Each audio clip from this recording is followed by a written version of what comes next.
So here we have this problem. We have this frame and we want to check the stability and the determinacy of this frame. So let's start as usual by calculating the number of members that we have here. We have 1, 2, 3. We need to take care that at any joint we will calculate a different member. So this is not one member or two members. These are 3 members here. 4, 5, 6, 7, 8, 9, 10. So we have total of 10 members. So this is our M. After that, we want to calculate the number of reactions.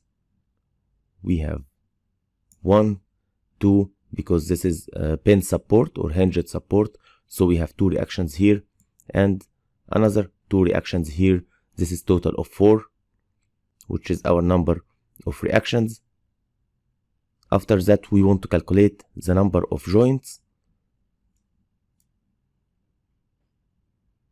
So we have here 1, 2, 3, 4, 5, 6, 7, 8, 9, 10.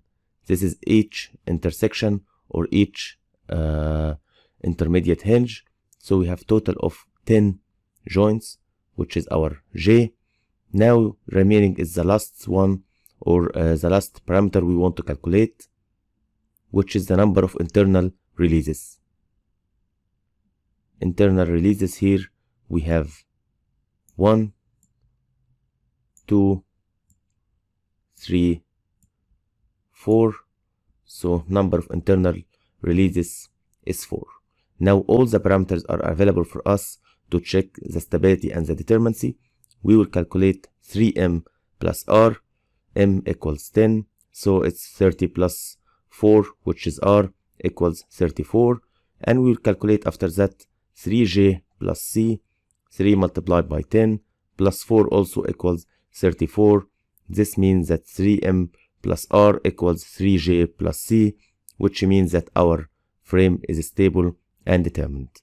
So this is the answer here, which is stable and determinate.